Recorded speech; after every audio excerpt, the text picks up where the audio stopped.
قال رب أرني أنظر إليك قال لن تراني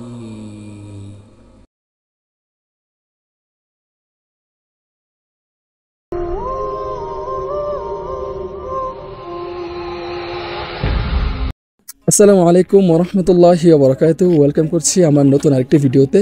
তো আপনারা দেখতেই পাচ্ছেন আমার চতুর্পাশে পাথরের পাহাড়। আমি বর্তমানে আছি ৭,০০০ ফিট উপরে। পাহাড়টির নাম হচ্ছে তুরে সিনা। আল্লাহ রাব্বুল আলামিন এই পাহাড় নিয়ে কোরআনে কারিমের মধ্যে অনেক অসংখ্য বয়ান করেছেন, এবং তাছাড়া এই পাহাড়ের মধ্যে ইসলামের অনেক কাহিনী বিজড়িত আছে। আপনারা জানেন হযরত মুসা আলাইহিস সালাম এই তুর পাহাড়ে এসেছিলেন, এবং তিনি এই তুর পাহাড়ের মধ্যে তাওরাত কিতাব পেয়েছিলেন আল্লাহ রাব্বুল আলামিনের পক্ষ থেকে। এবং রাসূলুল্লাহ করিম সাল্লাল্লাহু আলাইহি ওয়াসাল্লাম মেরাজে যাওয়ার সময় এই তুর পাহাড়ে এসে ২ রাকাত নামাজ পড়েছিলেন বলে বর্ণিত আছে। তো ইনশাআল্লাহ আমি আপনাদেরকে সমস্ত তুর পাহাড় নিয়ে সম্পূর্ণ একটি ডকুমেন্টারি ভিডিও বানিয়ে ইনশাআল্লাহ আমি আপনাদেরকে দেখানোর চেষ্টা করছি। ইনশাআল্লাহ দেখতে থাকুন। হাজার বছরের পুরনো ইতিহাসের সাক্ষী হয়ে আজও তার নিজস্ব রূপ নিয়ে দাঁড়িয়ে আছে ৭,৫০০ ফিট উঁচু এই তুর পাহাড়। ইচ্ছে করছে চিৎকার করে বলতে যে, এই তুরে সিনা, তুই কতই না ভাগ্যবান। তোর বুকেই তো দাঁড়িয়ে মুসা নবী আল্লাহর সঙ্গে কথা বলেছেন। তুই তো দেখেছিলে সেই ক্ষুধার নূরের তাজাল্লি যখন মুসা আল্লাহকে দেখতে চেয়েছিলেন। আর তোর বুকেই তো পেয়ারা নবী সাল্লাল্লাহু আলাইহি ওয়াসাল্লাম মেরাজে যাওয়ার সময় ২ রাকাত নামাজ পড়েছিল। তোর বুকেই তো দাঁড়িয়ে মুসা আলাইহিস সালাম তাওরাত কিতাব পেয়েছিল। এখন আপনারা যেটি দেখতে পাচ্ছেন সেটি হলো মসজিদ।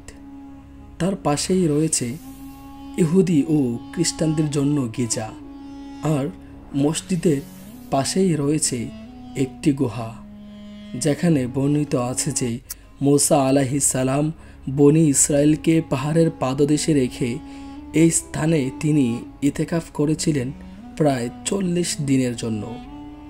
আজও সেই জায়গা অক্ষত রয়েছে। ধর্মপ্রাণ মুসলমানরা এই সেই বরকতময় জায়গাতে এসে ২ রাকাত নফল নামাজ আদায় করেন।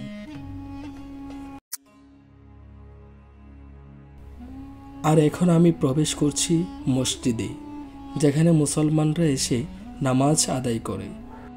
সম্ভবত সবাই এখানে শুধু ফজর নামাজটাই পড়তে পারে, কারণ রাতের বেলায় পাহাড়ে উঠে ফজরের সাথে সাথে যদি নামতে না পারেন তাহলে রৌদ্রের তাপে অবস্থা খারাপ হয়ে যাবে।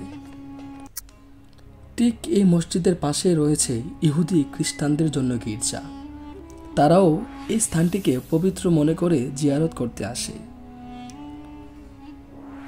যুগের মনীষীরা এর জন্যই হয়তো বলতো, কেউ যদি আল্লাহকে চিনতে চায় সে যেন আল্লাহর সৃষ্টিকে দেখে, তাহলে সে তার মহান রবকে চিনতে পারবে।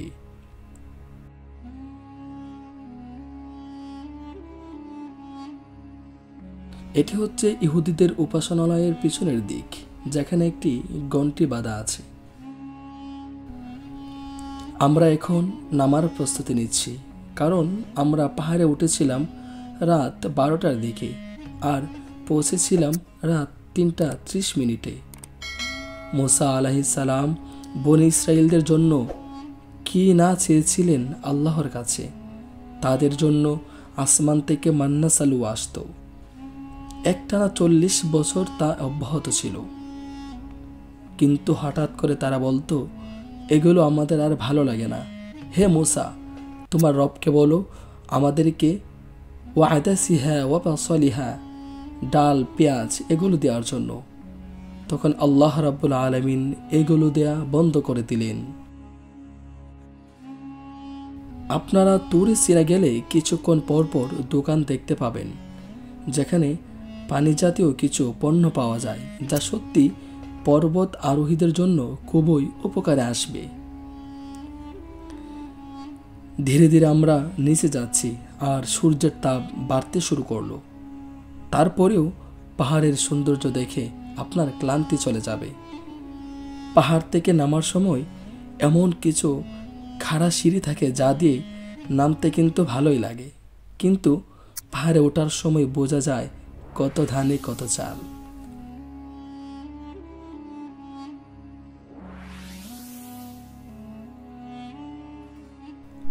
প্রতিমধ্যেই আমরা পাই সিঙ্গাপুরের কিছু ট্রাভেলারকে, যারা গত রাত্রে এসেছিল এবং তারা আমাদের সঙ্গেই নেমে যাচ্ছে।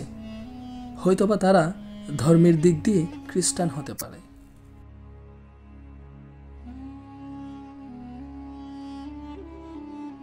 Hello brothers.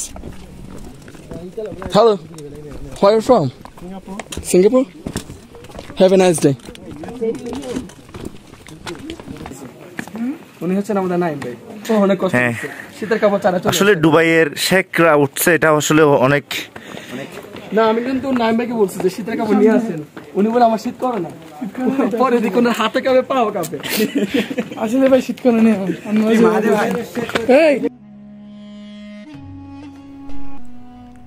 নবী মূসা অনেক চেষ্টা করেছেন বনি ইসরায়েলদেরকে হেদায়েতের পথে নিয়ে আসতে। এমনকি মহান আল্লাহ তাআলা এই তুর পর্বতকে বনি ইসরায়েলদের মাথার ওপর তুলে ধরেছিলেন যেন তারা আল্লাহকে ভয় করে। তারপরেও তারা ঈমান এনে পরবর্তীতে আবার আল্লাহকে অস্বীকার করে।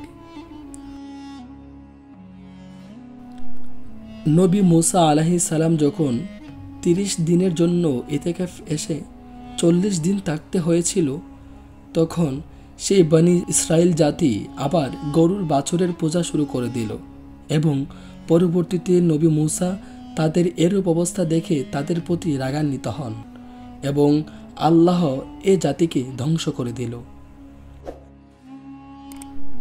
সুপ্রিয় দর্শক শ্রোতা, আর এভাবেই শেষ হয় আমাদের তুর পাহাড়ের যাত্রা। ইনশাআল্লাহ দেখা হবে নতুন অন্য কোনো জায়গায়।